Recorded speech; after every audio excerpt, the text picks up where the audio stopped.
ladies and gentlemen, let me ask you something. Have you ever wondered why, in the most painful seasons of your life, no one shows up? Why the phone stays silent? Why the crowd disappears? Why heaven itself feels like it's gone quiet? It's not because you're abandoned. It's not because you're forgotten. It's because you're becoming. You see, when the divine wants to transform a soul, he calls it away from everything that distracts it. This is not rejection, it's redirection, it's not exile, it's elevation in disguise. If you're in a season of silence, if you're walking through a valley with no hand to hold, don't you dare think it's the end. This is the womb of your next chapter, and that's exactly what we're diving into today. Why the gods, yes, the divine themselves will want you to be alone. Stay with me till the end, because the reason you're watching this may just be because this is the message meant for your becoming. When heaven marks someone for greatness, the first step is not blessing. It's breaking through isolation, because in a crowd we perform, but in silence we hear. Only in stillness do we start recognizing the voice that's always been there, the one that says, "You were never meant to fit in. You were meant to stand apart." Every prophet, every pioneer, every person who ever carried something eternal was first led away. Into wilderness, into caves, into solitude. Why? Because before you can speak for the world, you need to hear beyond it. Because intimacy with the divine requires distance from the noise. Because sometimes the greatest miracles aren't done in stadiums, they're done in secret. Aloneness isn't punishment. It's permission to see what others can't, to carry what others won't, to become who others never dared. There's a sacred pattern you'll find in the life of every person who's been truly transformed, truly called, truly set apart. And it starts with isolation, not by accident but by intention. You see, there's something about being alone that no crowd, no applause, no comfort zone can replicate. It is in solitude where the foundation of true greatness is quietly laid. Where the soul is stripped down, where ego dies, where clarity is born. It's where the divine does its deepest work, not in the presence of many, but in the absence of all. People think being alone is something to fear. They think it means rejection, that silence means abandonment, that if no one is walking with you, then maybe you're going the wrong way. But what if it's the opposite? What if being alone isn't a sign you're lost, but a signal you've been chosen? This is what many miss. When the divine marks you for something greater, the very first thing that happens is separation. Before blessing comes breaking. Before elevation comes isolation.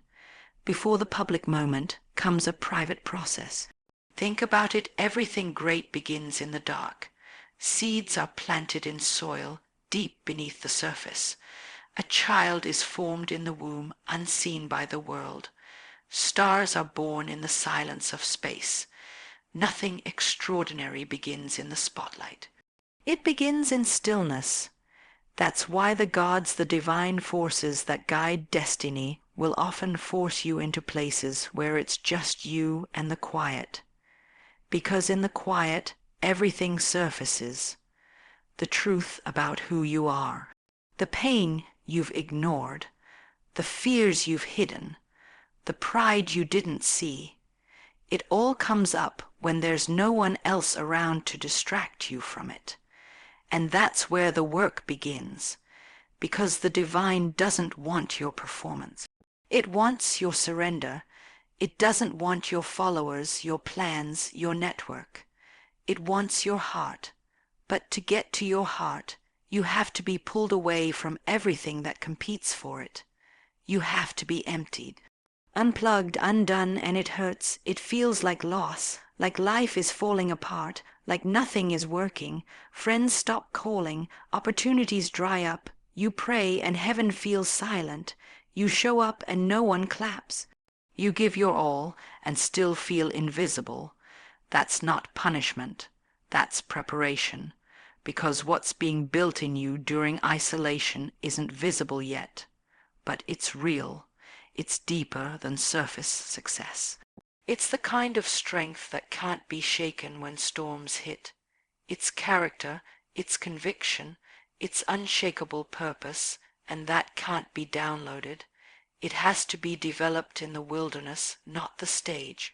That's why solitude is sacred, because it becomes the place where vision is born, where your identity is separated from your achievements, where you stop asking for permission to be who you are and start walking in the authority of who you were created to be.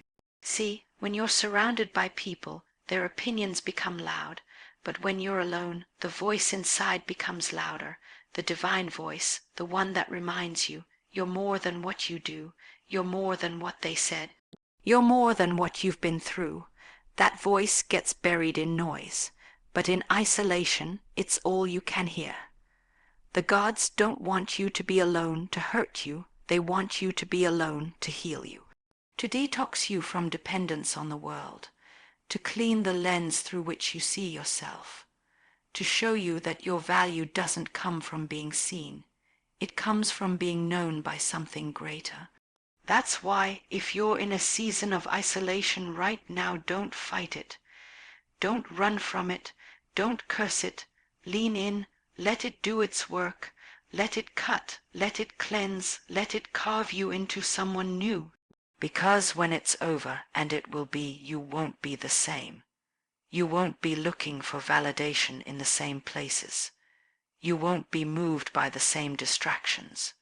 You won't need applause to feel anointed.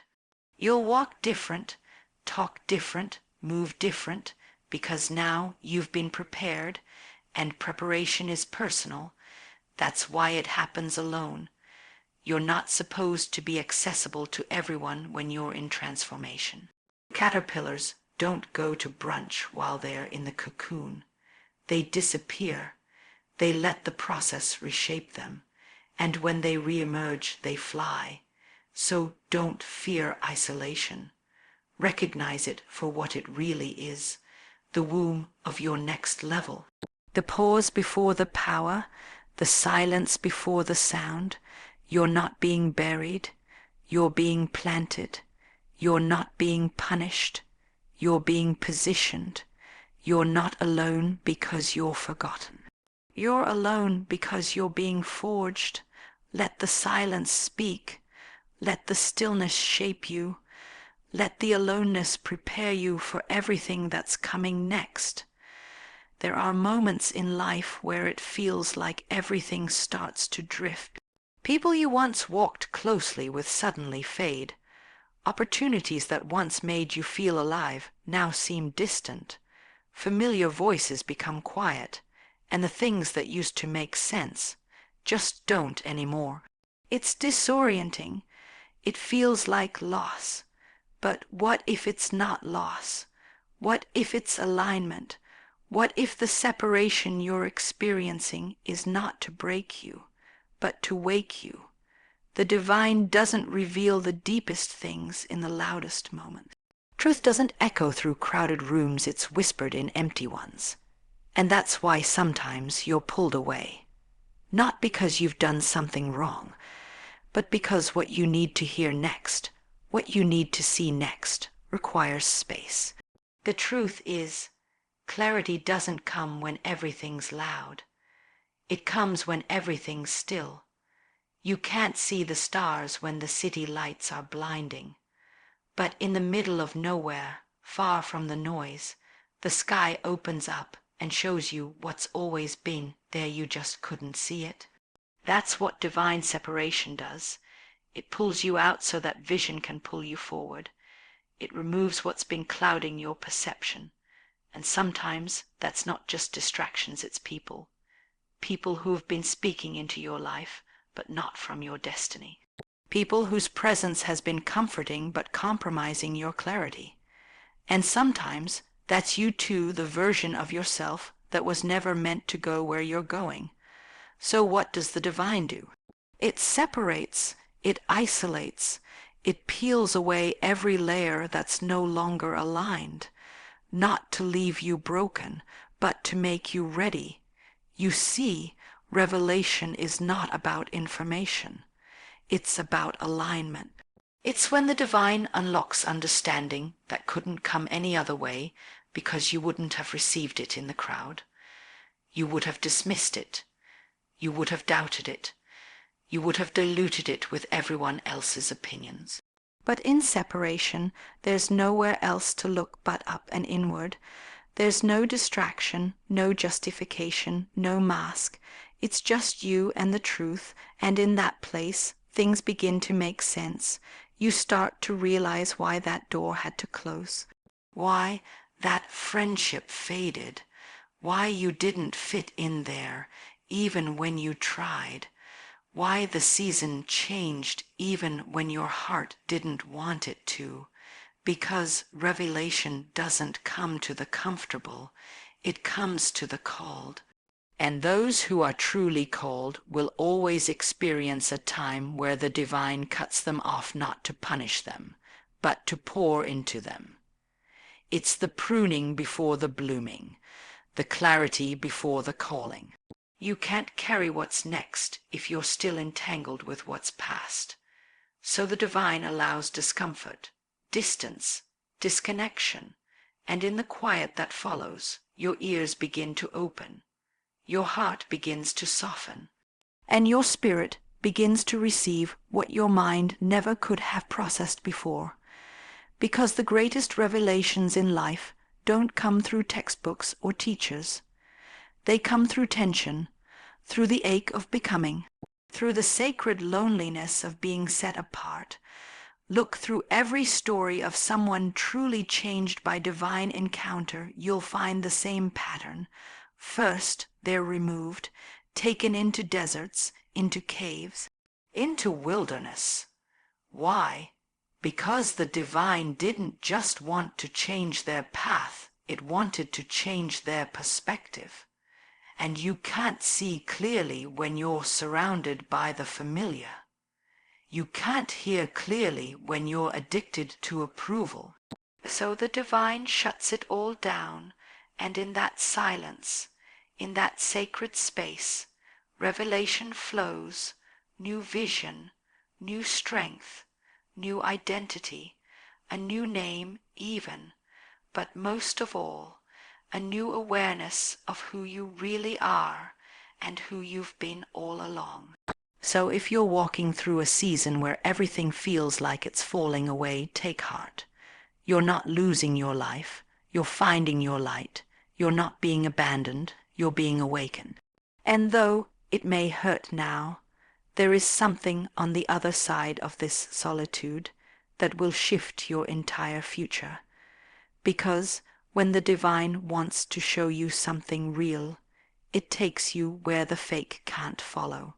Revelation is expensive. It costs comfort. It costs company. It costs control. But it's worth it. Because what you see in separation will become the map for the rest of your mission. What you hear in the silence will become the sound of your purpose. And what you learn alone will one day bless countless others because you paid attention when no one else could hear. So don't rush the process. Don't fight the stillness. Let the distance do its work. Let the separation speak, because what it's unlocking in you can't be taught, only caught. And when it happens, when revelation finally hits, everything will make sense, not all at once, but in perfect timing. And you'll look back at this season not with regret, but with reverence, because now you'll know it wasn't loneliness, it was light breaking through. There's a subtle, sacred difference between being alone and being lonely. Most people don't know the difference, and that's where they miss the lesson. That's where they mistake the divine process for punishment, because being alone is a condition, but loneliness is an emotion. One is simply a state of being. The other is a state of perception. And when the divine calls you into aloneness, it's never to make you feel abandoned, it's to awaken something within you that could never surface in a crowd. Aloneness can be a gift, a sacred place, a spiritual strategy, but we often confuse it with loneliness because we've been trained to believe that if people aren't around us, if noise isn't constant, if attention isn't pouring in, something must be wrong. We've built our self-worth around company, noise, feedback, and validation. So when those things disappear, we start to panic. We assume we're being punished. We assume we've failed. But the truth is, sometimes the divine has to separate you from everything and everyone just to remind you of who you are without all the voices. Being alone is where the divine gets you back to the basics, where all the layers get stripped away, where you don't have to perform, impress, or explain. It's where you meet your real self, the one that doesn't rely on titles, followers, likes, or even applause. It's where the masks fall off. It's where the ego has nothing left to cling to. And in that vulnerable, raw space, something beautiful starts to grow. But loneliness, that's different. Loneliness is what happens when we resist the aloneness, when we fight the silence instead of listening to it. Loneliness creeps in when we define our value based on presence rather than purpose. It tells us we're forgotten, that no one sees us, that nothing we're doing matters. It tells us to go back, to settle, to compromise, just to feel connection again. But that kind of connection isn't healing, it's a bandage on a deeper wound. See, the divine doesn't isolate you to hurt you, it isolates you to heal you, to teach you that you are still enough without the crowd, that your calling is still valid, even when no one's clapping, that your voice still matters, even when no one's listening. You can only learn that kind of truth in aloneness. That's where confidence is built. That's where spiritual muscle forms. That's where self-worth gets rooted not in who's around you, but in who's within you. There's a reason why the most powerful moments in life often happen in solitude. It's in the quiet that you hear the clearest. It's in the stillness that you feel the deepest.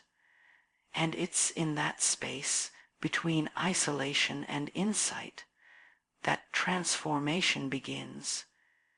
You begin to see that aloneness isn't the absence of something, it's the presence of something greater.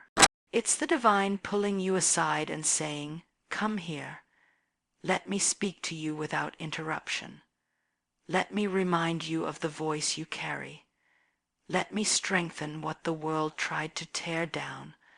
Let me refill what life has emptied."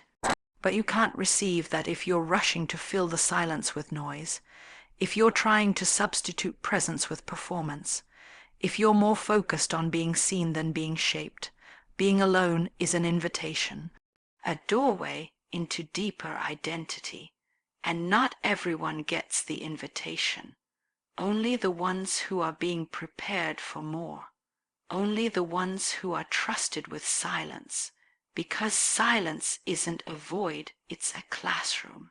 And those who learn to sit in it, to grow in it, to embrace it, come out of it with a power that doesn't shake when the storms come. You don't need to fear being alone. You need to fear being surrounded by people who keep you from ever becoming. You'll start to see that aloneness was never the problem. It was the birthplace of your awakening, the cocoon before the wings, the furnace before the gold, the wilderness before the voice. There will be days it feels heavy, moments it feels unfair, nights it feels unbearable, but if you stay long enough, if you wait in the tension, if you let the loneliness melt away and let aloneness become your teacher, you'll see.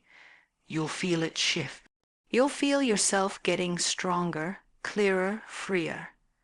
You'll stop begging for attention and start walking in authority. You'll stop performing and start embodying what's real. And when that happens, when you finally cross from loneliness into aloneness, you won't need to be rescued anymore. You won't need the noise. You'll be able to walk through crowds and still feel whole. You'll be able to lead without needing to be liked. You'll be able to love without losing yourself, because you've learned the secret. You were never truly alone. You are just being refined, rebuilt, remembered. So next time the world goes quiet, don't panic, lean in, listen. There's revelation in the silence, and there's strength in the space. You're not lonely. You're just alone, and that might be exactly where you're meant to be. There's a reason the most powerful things in life begin in the dark. Purpose, like life itself, starts in hidden places away from the spotlight, away from applause, away from the world's eyes. We live in a culture obsessed with being seen, being heard, being validated. But purpose doesn't come from the spotlight. It comes from silence. It grows in private long before it ever reveals itself in public. We often think that if something is important, it should be loud. That if we're doing something meaningful, everyone should know about it. But the divine doesn't work like that. When heaven is crafting something significant inside you, it doesn't advertise it. It protects it, it hides it, not to deprive you but to develop you, because what's born in secret is rooted in strength. What's formed in the dark won't be shaken by the light. Just like a baby is formed in the womb unseen, unheard, but undeniably alive, purpose is formed in hidden seasons. Those moments when you feel like nothing is moving, when your dreams feel buried, when no one is watching, that's where the real work is happening. That's where your character is shaped. That's where your voice is refined. That's where your identity is rebuilt, brick by brick, into something that can actually carry what's coming next. Because the truth is, public platforms can destroy what private foundations haven't prepared. That's why purpose demands privacy. You're not being hidden to be forgotten. You're being hidden to be fortified, to be made ready, to be stripped of everything that doesn't belong to the version of you that's going to change lives. We don't talk enough about how messy the beginning of purpose is, how lonely it can feel, how confusing it is to carry a calling you can't yet explain. There's no map for it, no spotlight on it. It's just you and the weight of something bigger than you growing inside your spirit. And while the world may not see it, heaven does. It watches you show up even when no one is clapping. It sees you stay faithful when there's no recognition. It notices when you choose growth over comfort, when you keep going despite the silence, when you trust the process even though it makes no sense. All of that happens in private. All of it matters. You can't microwave purpose. It has to marinate. You have to wrestle with it, sit with it, let it break you, mold you, humble you. You have to be willing to carry it when no one else understands. That's the cost of calling.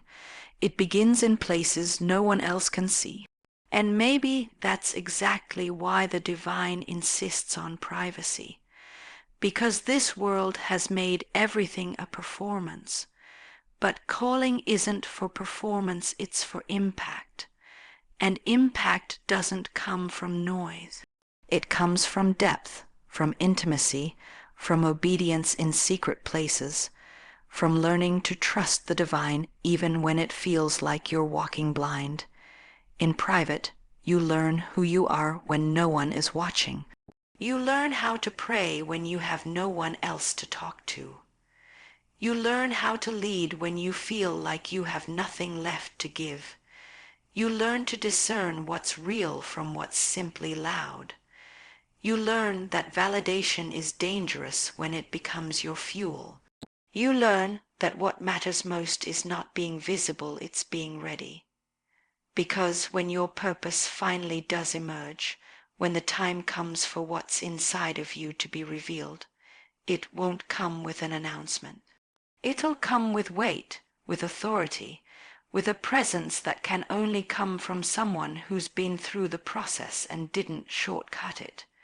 And people will look at you and say, "Where did you come from?" They won't understand the years you spent in silence, the nights you wanted to quit, the tears no one saw, the internal battles you fought while everyone else just saw your smile. But you'll know. You'll carry the evidence of the privacy. It'll be in your words, your walk, your wisdom. Not something you learned from a platform, but something you became in the process. So don't despise the privacy. Don't rush to be seen. Don't try to force the timing. There's something sacred happening in the shadows. Something divine is forming in the quiet. Something unshakable is growing where no one else can see. This is how purpose is born, not with noise, but with nurture, not in crowds, but in consecration. And if you're in that place right now, the hidden place, the quiet place, the unseen place, don't resist it. Embrace it. Lean into it. Let it form you. Let it prepare you. Because when purpose is born in privacy, it walks with power in public. And no matter how long it takes, when it finally shows up, it won't just be seen. It'll be felt. Before elevation, there is always isolation. This is a pattern not of punishment, but of preparation. A sacred rhythm where the divine pulls you away not to remove your worth, but to refine your weight, and it almost never feels good. In fact, it often feels like a setback, like rejection, like abandonment. But the truth is, you're not being dismissed, you're being distinguished. Elevation costs something. Not just talent, not just vision, but internal substance, a rootedness that can only be cultivated in isolation. Because when you're called to higher places, you can't take everything or everyone with you. Not every attachment can survive altitude. Not every mindset can make the climb. Some parts of you and some people around you can only exist at the ground level. So before the rise, there must be a release. This is why you'll often find yourself alone in the moments before something major shifts. It's not random. It's intentional. It's the sacred isolation. And in that space, everything starts to feel stripped. People don't check in like they used to. Opportunities slow down.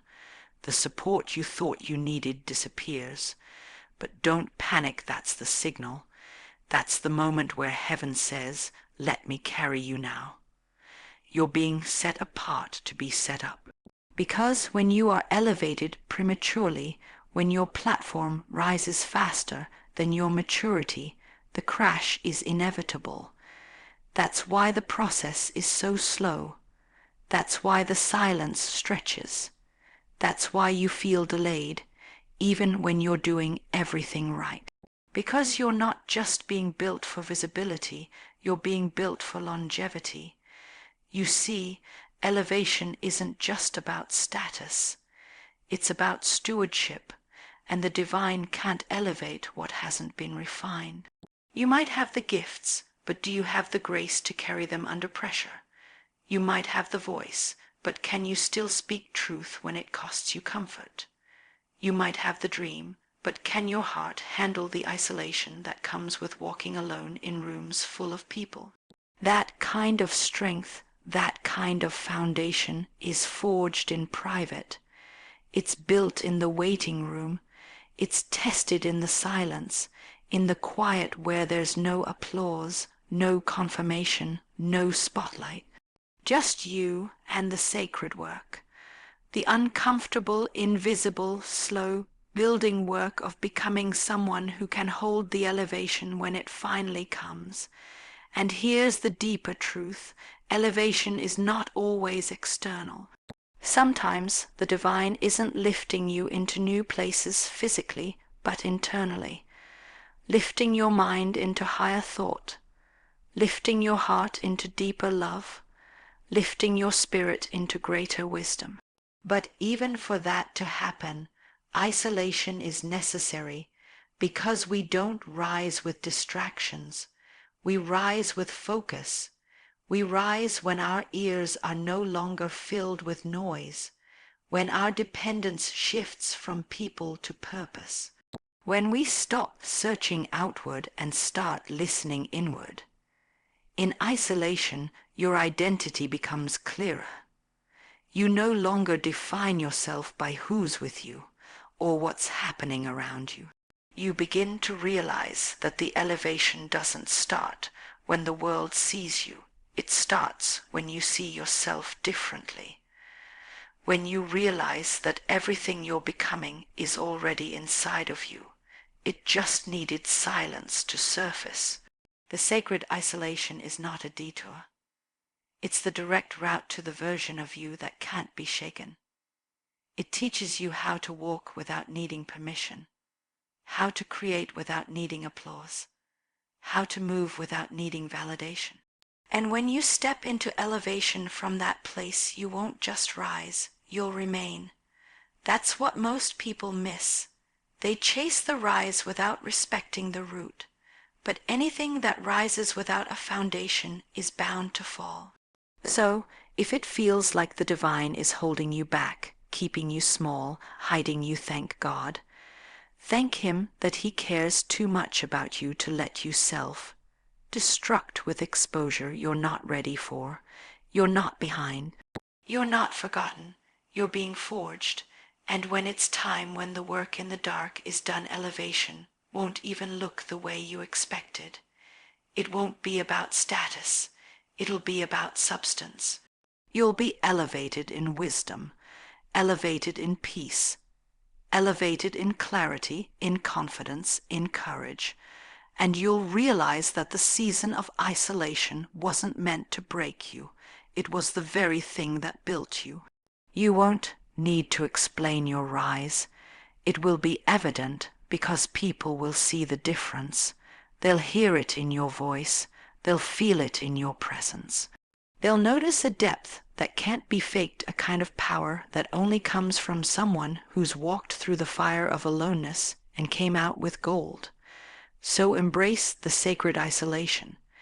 It's not the end of your story, it's the quiet before the reveal, the stillness before the shift. And when the elevation finally comes, not if, but when you'll rise not with desperation, but with divine design. Because the ones who are called to high places always go through low places first. And the ones who last at the top are the ones who let the silence teach them what the noise never could. There is a kind of clarity that only comes when the noise dies down. A voice that isn't loud but unmistakable one you don't truly hear until everything else fades. That's why isolation is not just a tool for refinement or a space for healing. It is, perhaps most importantly, the place where the divine speaks the loudest. Not because the voice is any louder in those moments, but because your distractions are finally quieter. We live in a world that never stops talking. Opinions, advice, pressure, expectations, validation, it's a constant stream. The world screams while the divine whispers, and in the chaos of the crowd, that whisper is easily drowned out. You can go days, months, even years thinking you're walking the right path, simply because it's noisy enough to feel like motion. But then the noise stops, the people fall away, the platforms go silent, and suddenly there's nothing left but the voice you forgot how to hear. That's the gift of isolation. It brings you back to divine frequency. It's in that stillness where real direction is given. Not the kind that gets you to your next milestone, but the kind that guides your soul back to alignment. When you're alone, you stop performing. You stop trying to be what people want. You stop filtering your thoughts through public opinion. And in that raw, unfiltered space, something holy happens. You start to remember not who the world told you to be, but who you already are. The divine doesn't compete for attention. It waits for your surrender. It waits for your willingness to sit in the silence long enough to really listen, to strip away the external layers until all that's left is the bare truth, and that truth, it's always been there. It just got buried under noise, under pressure, under expectations you were never meant to carry. So when the isolation comes, and it will come, see it not as a punishment, but as an invitation to realign, to recenter, to reconnect with a voice that knows you better than anyone else ever could. Some of the most powerful revelations don't come in a church, or through a mentor, or even through success. They come in your quiet room at night, when you feel like no one understands you. They come in your car, parked in silence after a breakdown. They come in your kitchen, mid-laundry, mid-prayer, nothing when the silence is so loud you think you'll break. But that's when the divine speaks, not in grand announcements, not in fireworks, but in subtle truths that pierce deeper than anything else ever could. You're still chosen, you're still enough, you're still mine, and you only hear that when the noise stops. That's why the most spiritually grounded people aren't always the loudest. They're the ones who have learned to sit in solitude without losing themselves. The ones who have let the silence teach them. The ones who know that connection with the divine is not based on volume, but on presence. On stillness, on trust, you might feel like you're in a season right now where nothing is moving. No doors are opening. No one is calling. The world feels far, and heaven feels silent. But listen closely, it's not silent. It's sacred, something is being said, something is being shown, but it's subtle, it's soft. You won't catch it if you're still looking for fireworks. You won't feel it if you're still waiting for the crowd. Isolation strips you of the external, so that the internal can finally come alive. And the more you learn to hear that still small voice, the more confident, grounded, and peaceful you become. Because once you've heard truth in the quiet, you stop chasing validation in the noise. Once you've encountered real presence in solitude, you'll never again confuse busyness for purpose. You'll know the difference between activity and alignment, and that changes everything. The world teaches us to fear isolation, to fill every quiet moment with noise. But the divine uses it as the greatest setup for intimacy. That's why some of your greatest revelations will never be shared with a crowd. They were meant for you alone, carved into your heart in the silence. And no one can take them away, so don't resist the quiet. Don't rush out of the isolation. Don't look for the nearest distraction. Sit in it, lean into it, because somewhere in that stillness, the divine is speaking something just for you. A direction, a healing, a reminder, maybe even a release. And the clarity it brings will outlast every loud moment that tried to steal your focus. You don't need the crowd to hear your calling. You need the quiet. And when you learn to hear the divine clearly in isolation, you'll walk differently, you'll choose differently, you'll love more deeply, speak more wisely, and live more fully because you're not guided by fear, noise, or pressure anymore. You're guided by a whisper that never wavers, a voice that never lies, one that sounds clearest when everything else goes silent. So let it get quiet. Let it get still. That's where the shift begins. That's where clarity is born. That's where you hear the divine like never before. There is a kind of truth that only emerges when you're alone. Not the kind that people reflect back to you, not the identity shaped by roles you play in others' lives, but the raw, unfiltered, unmasked version of you. Aloneness is not just silence from the world, it's confrontation with the self. And while community can offer comfort, encouragement, and even accountability, it also allows you to hide. It allows you to disappear behind smiles, behind service, behind identity roles that keep you safe from ever facing what's truly going on inside. But when the crowd fades, when the phone stops ringing, when no one is asking for your attention or your energy, you're left with something terrifying and holy, the truth. Aloneness strips away the performance. It silences the applause. It removes the comparisons, the expectations, and the mirrors of other people's opinions. Suddenly, you're left with only one thing, your own reflection. Not the one you post, not the one you pretend to be, but the honest, aching, unfiltered version of you that you've managed to keep buried beneath activity and affirmation. And this is why aloneness is sacred, because it invites you into a kind of self-awareness that cannot be accessed in the noise. You start to see what you've been running from, the fear that's been masked by ambition, the insecurity that's been hidden under humor, the pain you've called just being strong. You begin to feel the weight of what you've ignored. You notice the beliefs you've adopted without questioning. You realize how often you've compromised who you are to be accepted. Community has a beautiful way of giving us belonging, but sometimes it makes it too easy to lose ourselves. When people expect you to be the strong one, you keep being strong even when you're breaking. When they see you as the successful one, you keep performing even when you feel empty.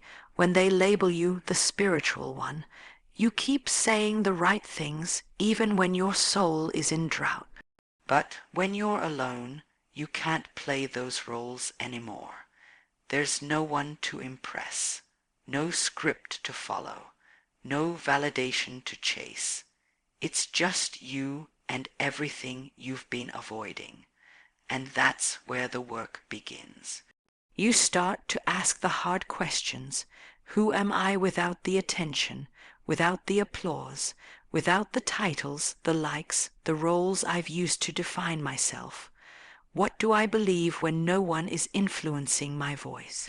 What do I want when I stop trying to be who everyone else needs me to be? And yes, it's uncomfortable. Aloneness has a way of revealing not only what's broken, but also what's beautiful. You begin to discover parts of you that were never nurtured because you were too busy fitting in. Dreams you silenced, desires you ignored, boundaries you compromised. You see clearly the patterns, the cycles, the truths you didn't want to face. But here's the grace. What's revealed can finally be healed, because you can't fix what you won't face. You can't grow past what you pretend isn't there.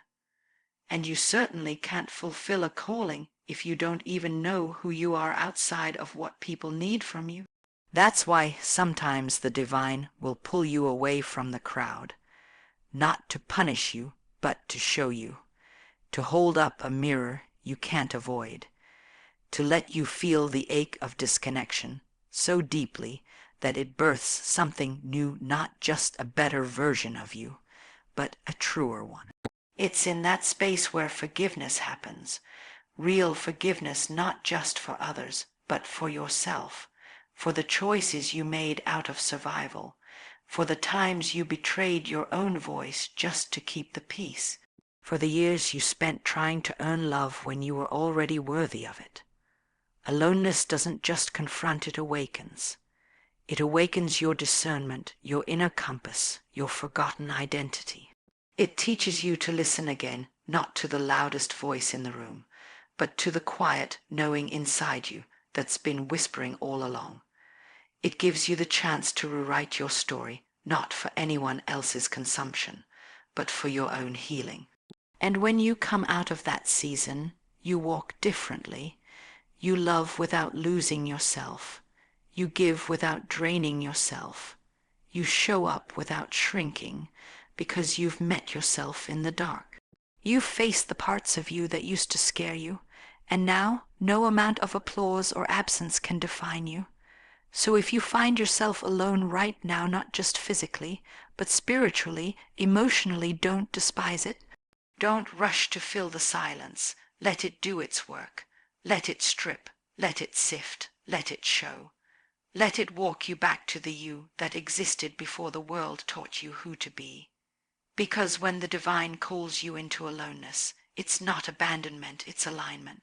It's an invitation to see yourself, to love yourself, and to heal in places that community never even touched. Not because community is bad, but because some healing is too deep to be done in the presence of others. It needs solitude, it needs surrender, it needs you, stripped of every mask, standing in the raw light of your truth. So if you're feeling isolated right now, if you're tired of being unseen, unheard, misunderstood, don't curse the silence, thank it, because you are not being left behind, you're being called ahead. And when the time comes, the same crowd that questioned your silence will witness your sound. Until then, walk alone. Grow in secret. Let the gods do their work in the dark, because when you finally rise, it won't be for applause. It'll be because purpose woke up inside of you, and the silence made space for it to speak.